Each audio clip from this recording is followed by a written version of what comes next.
নমস্কার, কেমন আছো সবাই? মিতালি লাইফস্টাইলে তোমাদের অনেক অনেক স্বাগত, অনেক অনেক ভালোবাসা। প্রতিদিনের মতো তোমাদের সামনে আবারও হাজির হয়ে গেছি।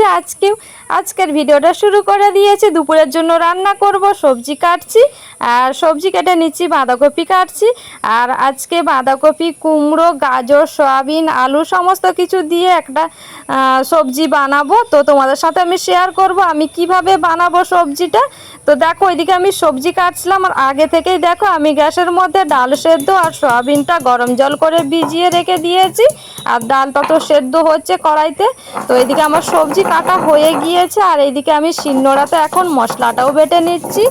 তো বন্ধুরা, ভিডিওর এই পর্যন্ত এসে তোমাদের অনুরোধ করছি তোমরা পুরো ভিডিওটা স্কিপ না করে দেখতে থাকো। আর আমার যে সকল পুরনো বন্ধুরা তো আমার সাথে আছোই সবসময়, তোমাদের জানাই অসংখ্য ধন্যবাদ ও ভালোবাসা। আর যে সকল বন্ধুরা আমার নতুন বন্ধুরা এই মুহূর্তে আমার ভিডিওটা দেখছো, তোমাদেরও জানাই অসংখ্য ধন্যবাদ ও ভালোবাসা। তো ভিডিওটা শেষ পর্যন্ত দেখো, দেখে তোমাদের যদি ভালো লেগে থাকে তাহলে একটা করে কিন্তু লাইক, কমেন্ট, শেয়ার, সাবস্ক্রাইব করে যেতেই পারো, আমার সঙ্গে থাকতে পারো। তো আমি সারা দিন প্রতিদিন কি করি না করি তোমাদের সাথে পুরোটাই শেয়ার করব। তো তোমরা কিন্তু একটা করে সাবস্ক্রাইব করে থেকে যেতে পারো আমার পাশে। দেখো, আমার কিন্তু তোমাদের সাথে কথা বলতে বলতে মশলা বাটা হয়ে গিয়েছে, তিলটাও বাটা হয়ে গিয়েছে। এখন এই যে কুমড়ো, গাজর আর আলু একসাথে যে কেটে নিয়েছিলাম, তো ওগুলোই ভাজতে তুলে দিলাম। তারপরে দেখো আমি সয়াবিনটা যে ভিজিয়ে রেখেছিলাম গরম জল করে, তারপরে দেখো 3বার কাঁচা জল দিয়ে, মানে ঠান্ডা জল দিয়ে 3বার করে আমি ধুয়ে নিচ্ছি। তো এভাবে 3-4বার করে ধুয়ে নিলে কি হয় বলো তো, সয়াবিনের যে একটা গন্ধ থাকে না, তো গন্ধটা চলে যায়। তো এইভাবেই কিন্তু আমি করে থাকি। তো দেখো, ধুয়ে নিয়ে সয়াবিনটা আমি টুকরো টুকরো করে কেটে নিয়েছি, যেহেতু এই সবজির সাথে দেব। তো দেখো, কুমড়ো, আলু আর গাজরের সাথে সয়াবিনটাও দিয়ে দিলাম ভাজা ভাজা করতে। তো ওগুলো ভাজা ভাজা হয়ে গেলে তারপরে কিন্তু দেখো আমি ওগুলো ভাজা ভাজা হয়ে গিয়েছে, আমি এখন নামিয়ে নিচ্ছি। তো তারপরে আবারও কড়াইতে তেল দিয়েছি, দিয়ে এই যে বাঁধাকপিটা করব। তো বাঁধাকপিটাও একটু আমি নেড়ে নেব। তো কি বলো তো, এখন তো অফ সিজনে বাঁধাকপি, তো একটু তেলের মধ্যে দিয়ে নেড়ে নিয়ে তো একটু নরম করে নেব। তো তাই করছি। তো দেখো, এই যে নেড়ে নিয়ে আমার কিন্তু হয়ে গিয়েছে, খুব বেশি নাড়লাম না, দিয়ে নামিয়ে নিচ্ছি। ওই সকল সবজির সাথেই রেখে দিলাম, যেসব মানে কুমড়ো, গাজর, আলু, সয়াবিনের সাথে রেখে দিয়ে এই যে এখন আবারও কড়াইতে তেল দিয়ে দিয়েছি একটা শুকনো লঙ্কা। তো তার উপরে দিয়ে দিলাম 5 ফোড়ন। তো 5 ফোড়ন, তো আজকে আর জিরে ফোড়ন না, আজকে 5 ফোড়ন দিয়েছি। 5 ফোড়নটা দিয়ে ভাজা ভাজা করে নিচ্ছি। তো 5 ফোড়ন থেকে একটা মিষ্টি সুগন্ধ বেরিয়ে আসার পরে আমি কিন্তু দিয়ে দিলাম পেঁয়াজ কুচিটা। আর দেখতেই পাচ্ছ আমি একটা বড় সাইজেরই পেঁয়াজ কুচি দিয়েছি। তো পেঁয়াজ কুচিটা দিয়ে আমার পেঁয়াজটা ভাজা ভাজা হয়ে গিয়েছে। এখন দিয়ে দিলাম টমেটো আর আদা বাটাটা। তো আজকে আর সবজিতে আমি কিন্তু রসুনটা ব্যবহার করলাম না। তো টমেটো, আদা বাটাটা একসাথেই দিয়ে দিলাম। তো টমেটোটা গলে যাওয়ার জন্য একটু দিয়ে দেবো 1 চিমটি মতো লবণ। তো আমি আবারও তরকারিতে পরে লবণ ব্যবহার করব। তো এখন শুধুমাত্র টমেটোটা গলে যাওয়ার মতো 1 চিমটি আমি লবণ দিলাম।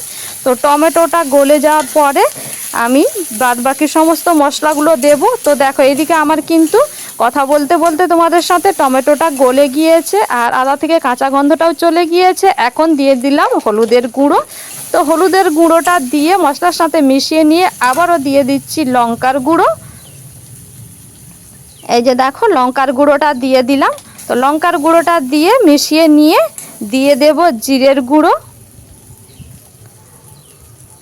তো জিরের গুঁড়োটা দিয়ে দিয়েছি, এখন মিশিয়ে নিয়ে এখন দিয়ে দেব জলটা। আর জল দিয়ে মশলা থেকে তেল ছাড়া পর্যন্ত আমি অপেক্ষা করব, তারপরে কিন্তু সবজিগুলো দেব। তো এই যে দেখো, আমি কিন্তু মশলা থেকে তেল ছাড়া পর্যন্ত অপেক্ষা করছি এখন। আর এই যে দেখো, আমার মশলা থেকে কিন্তু তেলটা ছেড়ে গিয়েছে। এখন সমস্ত কিছু সবজি দিয়ে দিলাম। তো বললাম তো এর মধ্যে আছে তোমার বাঁধাকপি আর আলু, গাজর, কুমড়ো, সয়াবিন সমস্ত কিছু সবজি দিয়েই আজকে রান্নাটা করছি। আর আজকে নিরামিষ রান্না করছি।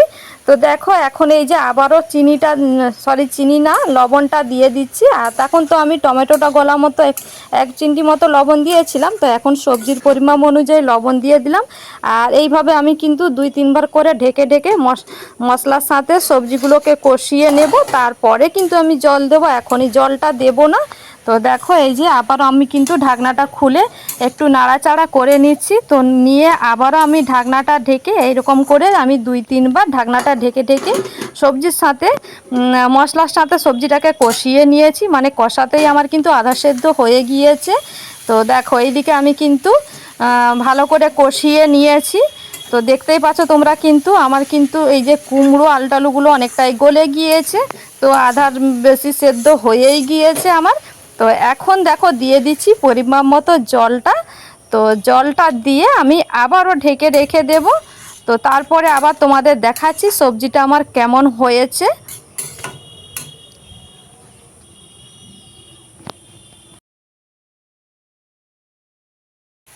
এদিকে দেখো আমার কিন্তু সবজিটা হয়ে গিয়েছে। আর উপর থেকে তোমরা দেখতেই পেলে আমি দিয়ে দিলাম চিনি। আর যেহেতু কুমড়ো বাঁধাকপি এগুলো দেওয়া আছে, তো চিনি তো একটু দিতেই হবে, তা না হলে স্বাদের ব্যালেন্সটা আসবে না। যার কারণে আমি কিন্তু চিনিটা দিয়ে দিয়েছি। আর দেখো সবজিটা আমি কিন্তু নামিয়ে নিলাম। আর দেখতেই পাচ্ছ কতটা সুন্দর হয়েছে, আর খেতেও বেশ সুন্দর হয়েছিল। তো তারপরে দেখো আমি কিন্তু এইদিকে গরম গরম তিলের বড়াটা ভেজে নিয়ে খেতে বসে গেছি। আর এইদিকে আমি কাকে দিচ্ছিলাম বলো তো, তোমাদের দাদাভাই ছিল। আর আমি যে ক্যামেরাটা সেট করেছি না, ও কিন্তু জানে না যে আমি ক্যামেরাটা সেট করেছি। ভাত বাড়ছিলাম আর আমার মেয়েকে দেখো ভাতটা বেড়ে দিয়ে দিলাম। ও ওইদিকে ওর দিদা দাদু যেদিকে বসে খাচ্ছে, তো ওইদিকে নিয়ে চলে যাচ্ছে। আর আমরা দুজনে এইদিকে রান্নাঘরে বসে পড়েছি। আর আজকে দুপুরে মেনুতে ছিল মুগের ডাল, আলু ভাজা, তিলের বড়া, বাঁধাকপি সবজি আর তোমার লেবু আর আম, এই দিয়েই। তো তারপরে কিন্তু আমি একেবারে চলে এসেছি সন্ধেবেলায়। তো সন্ধেবেলায় যে সকালে দুপুরে যে বাঁধাকপি সবজিটা করেছিলাম, ওই সবজিটাই কিছুটা রয়ে গিয়েছে। তো মেয়েকে এই যে সবজিটা মাখিয়ে মুড়ি দিয়ে দিচ্ছি। তো তারপরে আমি কি করব বলো তো, দুধ গরম করব আর চা বানাবো। আর আমিও কিন্তু ওই যে দেখতে পেলে কাশির মধ্যে আরেকটু সবজি ছিল, তো আমিও কিন্তু ওই সবজির মধ্যে মুড়িটা মেখে নিয়ে তো খাবো, মুড়িটা নিয়েছি। আর কি বলো তো, এরকম সবজি মেখে না মুড়ি খেতে বেশ ভালোই লাগে। তো যার কারণে কিন্তু আমি এদিকে চাটা বসিয়ে আর দুধ গরমটা বসিয়ে দিয়ে কিন্তু মুড়িটা খেয়ে নিচ্ছি। তো দেখো আমার মুড়িটা খাওয়াও হয়ে গিয়েছে, আমার চাটাও হয়ে গিয়েছে। এদিকে চাটা মেয়েকে দিলাম, ও নিয়ে যাচ্ছে।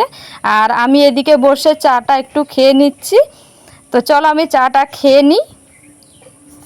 তারপরে দেখো চা খাওয়ার পরে এখন আর সেরকম কিছু কাজ নেই, রান্না করতে একটু দেরি আছে। আর আমি না রাতের রান্নাটা একটু দেরি করেই করি, ওই 8:30 এরকম মতো করে করি রান্নাটা। আর যেহেতু এখন কোনো কাজ নেই চা খাওয়ার পর, তো ভাবলাম বাদামগুলো কিছুটা রয়ে গিয়েছে, তো ওগুলোকেই ছাড়িয়ে নিই। তো যার কারণে কিন্তু এই যে দেখতেই পাচ্ছ আমি বাদামগুলো নিয়ে বসে পড়েছি। আর আজকেই কিন্তু আমার সমস্ত বাদামগুলো ছাড়িয়ে শেষ করেও ফেলেছি, তো সেটা তোমাদের দেখাইনি। আর চলো বন্ধুরা, আজকের ভিডিওটা কিন্তু আমি এই পর্যন্তই রাখছি। তো ভিডিওটা তোমাদের কেমন লাগলো কমেন্ট করে জানিও। আর ভিডিওটা যদি ভালো লেগে থাকে তোমরা কিন্তু লাইক, কমেন্ট, শেয়ার, সাবস্ক্রাইব করে যেতেই পারো। তো চলো বন্ধুরা, আর দেখা হচ্ছে আবার একটা নতুন ব্লগ ভিডিওর সাথে। ততক্ষণ তোমরা ভালো থেকো, সুস্থ থেকো, টাটা।